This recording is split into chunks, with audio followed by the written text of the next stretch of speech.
Rapaziada, bora dar uma olhada aqui na reação do Neto com a partida sensacional aqui do Flamengo contra o Fluminense, né? Vamos ver aqui a opinião de outros jornalistas também, da mídia, e bora. O Diniz, ele não aceita, mas em hipótese alguma, qualquer jornalista ou comentarista dizer, olha, você hoje não sei o quê, o seu time hoje não foi bem. Ninguém pode falar nada pra ele. É uma coisa insuportável. Aí tá aí os lances do Flamengo, a gente vai pro break e volta já pra falar muito do Flamengo e Fluminense, Campeonato Carioca, e vamos falar do Paulistão. Antes disso, do Flamengo e Fluminense, o Vasco hoje era para tomar uns 4. O segundo tempo, então. Segundo tempo vai ser uns 5. Vocês não conseguiram, vocês poderiam ter matado o jogo e a classificação. Depois começaram a brigar de uma maneira muito idiota no campo, todos eles, todos os jogadores. Ou não sei se vai ser contra o Flamengo ou o Fluminense. Para mim vai ser o Flamengo, e o Flamengo está nadando de braçada no futebol brasileiro. O que você pensa do Flamengo, Fluminense e do Campeonato Carioca que você estava assistindo pela Band, garotinho? Tava mesmo. O Flamengo ganhou de 2-0, podia ter feito mais, né? Mais. Jogou muito melhor, não deixou o Fluminense jogar. Acho que o Fluminense sente muita falta do André, sentiu muita falta do André. Joga muito, né? O Renato Augusto joga muita bola, mas eu não sei se é falta de entrosamento. Também não tem mais o físico para correr como o André corre. Não tem. E podia ter feito muito mais gols. Olha, ainda tem chance o Fluminense. Porque foi 2-0. Porque foi 2-0. Porque podia ter sido mais, ainda mais com Mas o Fluminense tem que fazer o quê? 3-0 no próximo. Tem que ganhar de 3 gols de diferença, pô. É muito difícil, cara. Muito difícil. Dedê, missão dura dessa vez pro Fernando Diniz e seus comandantes. Uma missão difícil. Eles falaram já que já conseguiram reverter uma situação parecida, mas era um outro Flamengo, era um outro momento do Flamengo. Óbvio que tem que existir o respeito. O Fluminense vive um momento muito bom, ganhando títulos importantes, de expressão, mas um domínio completamente do Flamengo. Um time muito vertical, um time muito veloz do meio de campo para frente. E o Fluminense com o padrão de jogo, né? Fez um jogo muito ruim. Agora fica aí essa responsabilidade de tentar vencer o próximo jogo, uma diferença de 3 gols. E sem sofrer, obviamente. De La Cruz é sacanagem jogando bola. De La Cruz jogando bola é sacanagem, é apelação. Ele joga muito. Eu escolheria o De La Cruz pro meu time em todos os Parauímpa da minha vida. Todos eu escolheria o De La Cruz. Tá de sacanagem. Caraca, o Flazoeiro tá pouco nervoso, né? Que isso, mano. Mas realmente o De La Cruz é brabo, né? Pô, é sinistro, cara. É muita loucura, ó. Olha o Pedro dando mole aqui, podia ter feito o gol. Não dá nem pra ver o que ele enxerga, né? Olha esse passe aqui sensacional pro gol do Pedro, né? O passe do Arrascaeta e De La Cruz é sacanagem mesmo, mano. Na moral. E o Flazoeiro, ele tava nervoso, mano. Tava nervoso pra caramba aqui, ó. Eles têm que sair daqui com esses 2-0 lambendo os beiços, porque foi pouco. Esse jogo devia passar no canal Combate, porque foi uma surra. Eles têm que sair e agradecer. Sabe por quê? Porque eles tiveram sorte. 2-0 foi pouco. 2-0 hoje foi pouco. Foi muito pouco.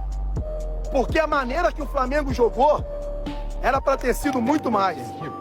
A maneira que o Flamengo jogou, a maneira que o Flamengo se comportou, vontade, intensidade, volume, era para ter sido muito mais. E aí eu tenho que dizer, filho, na moral, se a gente tem esse time organizado, montado, a gente vai muito longe. Cebolinha jogando muita bola. De La Cruz é sacanagem jogando bola. De La Cruz jogando bola é sacanagem, é apelação. Ele joga muito. O Gabigol não vai aceitar essa situação de ficar no banco, vai querer sair. E vale a gente deixar claro que o Gabigol já pode assinar um pré-contrato com algum outro clube no meio do ano. O Flamengo também tem que pensar no que vai acontecer com o Gabigol. Porque a última chance de ganhar dinheiro com o Gabigol é se vender o Gabigol na janela do meio do ano. Porque no fim do ano o Gabigol tá livre. Acho difícil, quero saber a opinião da mesa toda também, que o Gabigol queira ficar no Flamengo sendo banco. Porque agora ele já é banco. Agora tá confirmado. É Pedro, Cebolinha vai jogar, talvez Bruno Henrique, Luiz Araújo ou Gerson. O Gabigol não é visto como uma opção entre os titulares. E aí foi feita uma pergunta pro Tite sobre o elenco do Flamengo, está construindo uma família depois da chegada dele.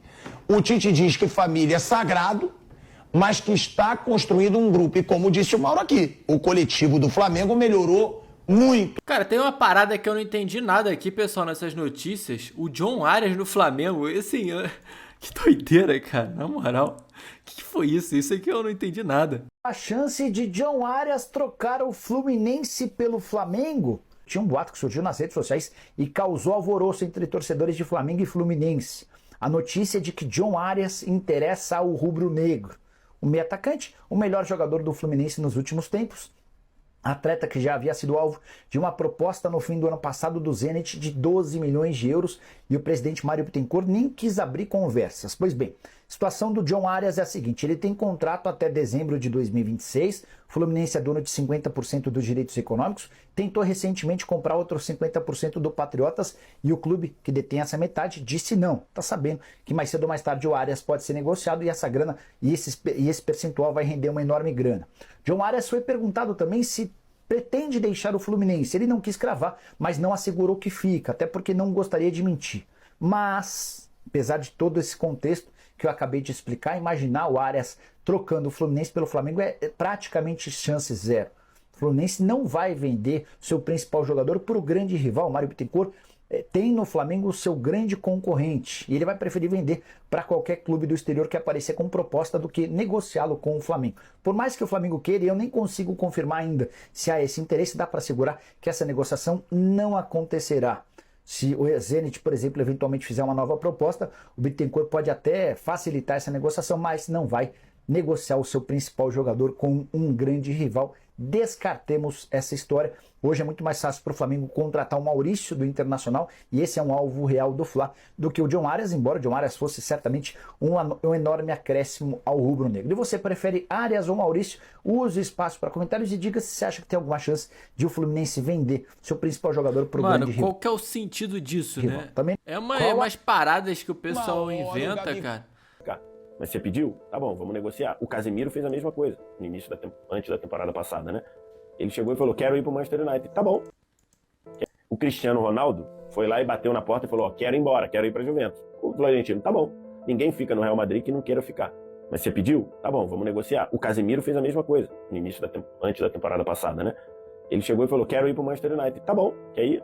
Vai ter que pagar aqui o valor que a gente acha justo, mas você vai. Ninguém fica no Real Madrid sem querer. Mas o Real Madrid sem o pedido do jogador, não aceitou negociar. E eu acho que um ídolo tem que ser tratado assim. Um ídolo precisa ser tratado dessa forma. O Flamengo abrir negócio com o Gabigol sem o Gabigol pedir para ir embora, eu acho que um ídolo não pode ser tratado assim. Acho que o Gabigol já merece que ele fique no Flamengo o ano que ele tem de contrato, ou então ele peça para ir embora, coisa que eu acho muito difícil. Sempre achei difícil de fazer. Acho que o Gabigol ele valoriza muito o legado que ele tem com a camisa do Flamengo. Então acho que eu sempre, por mais que ele tenha falado uma coisinha aqui e ali, por mais que ele tenha ido no Podpah e tenha elogiado a torcida do Corinthians, elogiado o Corinthians, parará, eu duvido que ele chegasse na direção ou ao público e dissesse, ó, beleza, quero ir embora, me negociem, por favor. Ele não ia fazer isso. Tira isso da cabeça, tá? Se alguém no Atlético tentar vender uma ideia de que o Atlético vai no mesmo patamar de Flamengo, então esqueça, não vai. O que o Flamengo tem para investir é algo absolutamente fora da realidade do futebol sul-americano. E o Flamengo tem de sobra. E não é porque o Flamengo vai deitar e rolar de contratar jogadores. Aliás, as 6 maiores negociações da história do futebol brasileiro foram do Flamengo, né? De operações onde o Flamengo contratou. Então é uma realidade que ninguém vai caminhar junto, esqueça. Agora, o que deixa talvez os adversários um pouco mais otimistas é a incapacidade de gestão dos caras que estão lá no Flamengo. Se hoje o Flamengo tivesse um presidente como o Bandeira, com muito dinheiro em caixa, a gente poderia realmente ficar com muito medo. Porque, para mim, foi o melhor presidente que o Flamengo teve nos últimos, talvez na última década ou nas últimas décadas, e não tinha dinheiro. E entregou um clube meio que saneado, e os caras vieram ali na sequência. E aí o Flamengo foi respirando, por aparelho, saiu da UTI, foi pro quarto, saiu do hospital. E aí hoje o Flamengo sobra financeiramente. Não, e o Flamengo agora, a gestão tá funcionando com o Tite, né? A gestão de grupo ali agora finalmente encaixou. Mas enfim, pessoal, é isso aqui o vídeo. Espero que vocês tenham curtido. Deixa aquele seu like aí, não esquece. E é nóis, tamo junto. Valeu e até o próximo.